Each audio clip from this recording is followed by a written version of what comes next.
Hello, my name's Dave Ford and this is my dog Logan, and we're out once again on a walk in the New Forest.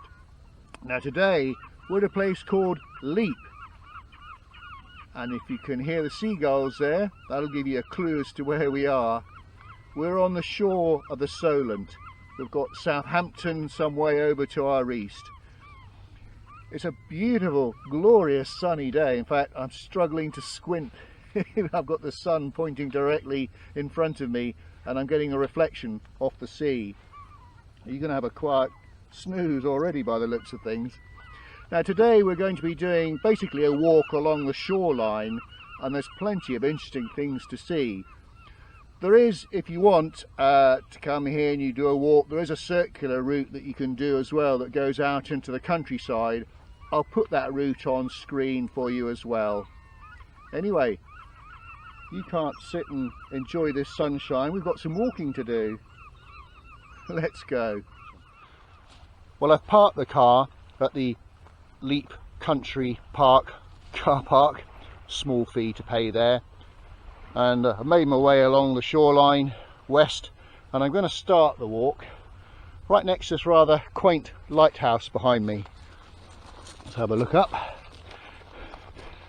Now it looks quite old, but in fact it was built as recently as 2000. In fact, it's called the Millennium Lighthouse, or Bewley River Millennium Beacon, and it was built to celebrate the millennium, but also to guide yachts into the mouth of the Bewley River. It's only 25 foot high, and it stands in some private grounds at Lepe House. And if I pan the camera around, we can see actually Bewley River estuary itself going out into the Solent. So I'm filming today, start of November, and it is a glorious day. The sun's out, there's no breeze, it really is quite peaceful. All I can hear at the moment are the waves lapping up against the beach. So just have a little wander down here. Now, Logan and I did go to the far end just to do some investigating, and as you can see, the tide appears to be in, I think. So we had to get all over those old wooden sea defences, but quite beautiful. Should we go down to the shore, Logan?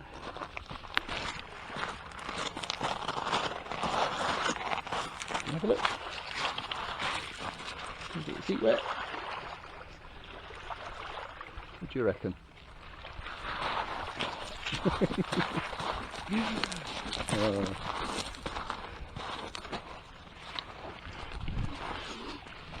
Now I did check, dogs are allowed on the beach. In fact, I've seen a few others floating around, certainly between October and March, and I think for the rest of the year they're allowed on a fair part of the area. It's just the family beach that they're not allowed on.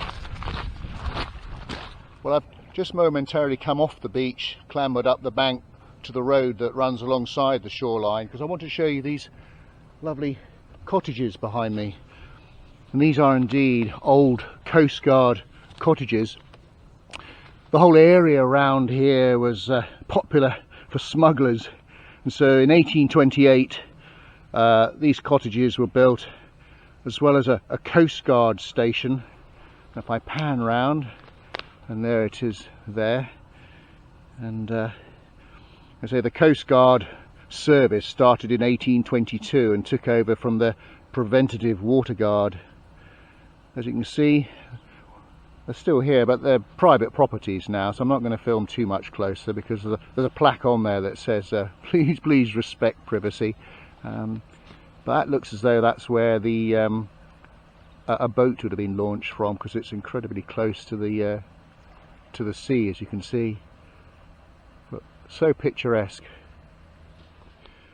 Well, I've just come over the Dark Water Bridge, and this indeed is the mouth of Dark Water, which starts deep in the New Forest and flows out to the Solent. And there's some young swans in the background paddling away. Now at one time there was a Roman harbour here. Indeed, there was a Roman road that went from Totton to the east of Lepe, but much of its evidence, indeed much of Lepe village itself, was destroyed in the great storm of 1703. Now there was a harbour here in the late 1700s where 3 navy ships were built, but it became silted up by 1825.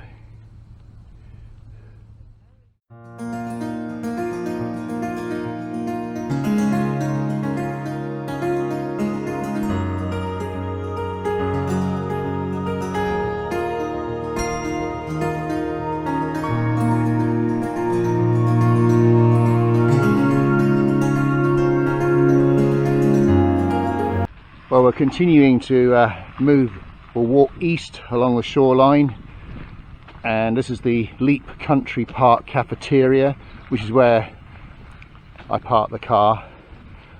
It actually looks quite new, doesn't it? I ought to explain something. If you are coming here with the car park, they have a system whereby your car comes up to the barrier and a camera takes a photograph, records your number plate, and then somehow works out how much you have to pay when you leave. Totally beyond me. I spent about 10 minutes trying to look for a ticket machine. Age. Wow, we're coming up to a beautiful viewpoint from here, and just in front of me there's a memorial, D-Day. Well, this was built in 2009 to commemorate the 65th anniversary of D-Day. And in common with many other parts of the south coast, Lepe played a very important role in the preparations for the Normandy landings of D-Day. And the planning for D-Day took over 2 years and was shrouded in secrecy. And it's amazing to think that troops, equipment and supplies could be hidden from the Luftwaffe for so long without being seen, hidden amongst trees and leafy lanes around here. And to find out how important Lepe was to those D-Day preparations, we're going to go further along, and there's some really interesting things I want to show you. But just before I do, one more view. It's such a beautiful view here. We've got the Isle of Wight in the distance, still a little bit hazy. It's still quite early in the morning, and in a very, very far distance, you probably won't be able to make out, but I can see the outline of Portsmouth and the Spinnaker Tower.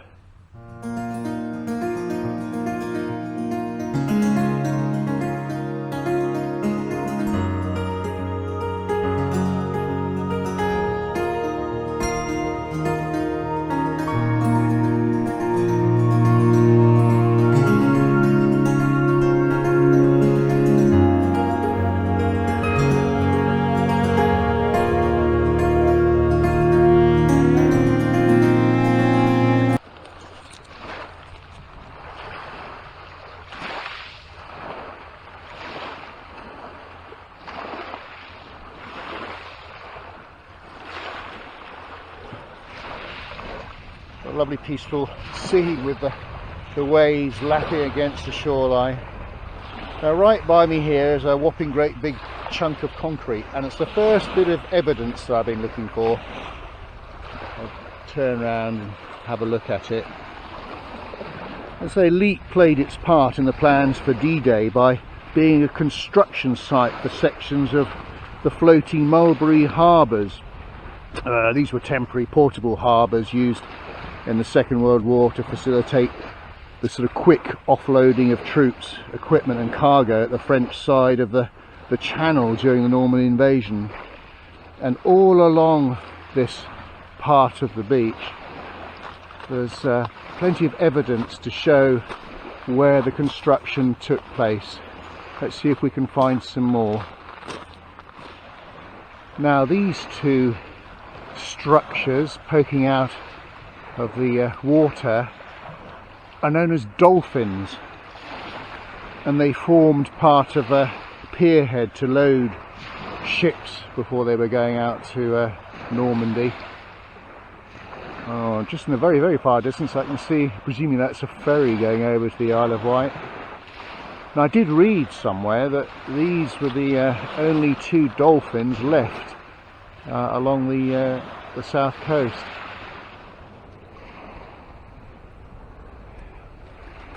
And just up here we've got a bollard. In fact, we've got 2 bollards, and those were just reused to tie waiting ships up.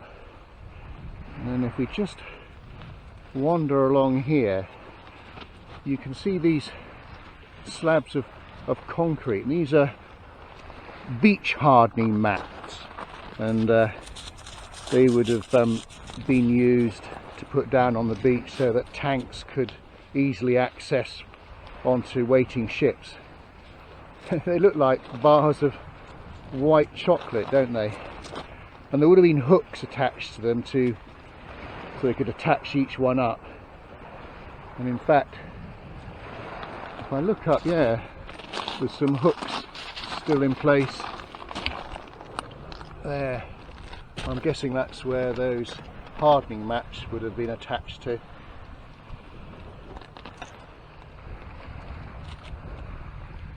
And then all along here are, I think there's a total of 8 slipways that run from rolling track walls out to the sea, and those were used to load caissons at high tide. Now, Mulberry Harbours were made up of different sections. There were floating piers, for example, was one part, and another part were these giant concrete caissons, which were watertight structures which blocked waves and wind. And this area was used to construct 6 caissons at any one time, and then they would be towed out across the channel for use during the invasion. And each caisson was 20 foot long, 55 foot wide and 60 foot high. Well, this is the base of a water tower, and that was used for water purification as there were so little fresh water on site.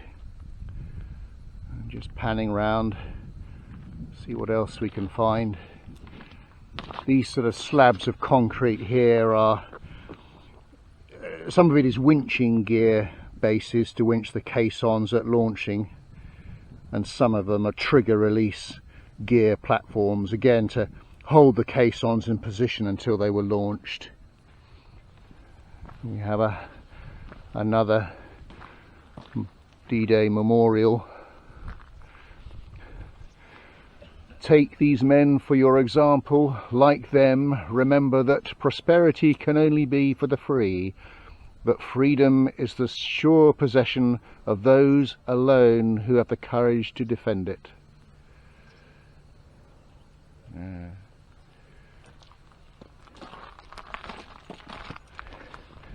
Very poignant as we come up to Remembrance Sunday at the weekend. And what have we got here? This is to commemorate something called Pluto. The Lepe was a link in the pipeline under the ocean project that was codenamed Pluto. It was constructed between 1944 and 1945, and there was a pump house here that pumped oil to the Isle of Wight over the other side of the Solent, and then pumped from there to France. But the actual pump itself has since been destroyed. Well folks, we hope you enjoyed our little stroll along Lepe Beach. If you did, please like, comment and subscribe, and do check out some of our other videos. Hopefully you'll be able to join us for another video walk in the New Forest sometime in the future. Now, Logan and I are off to the cafe, where I believe they do a very nice fish finger sandwich. In the meantime, thanks for watching, and cheerio.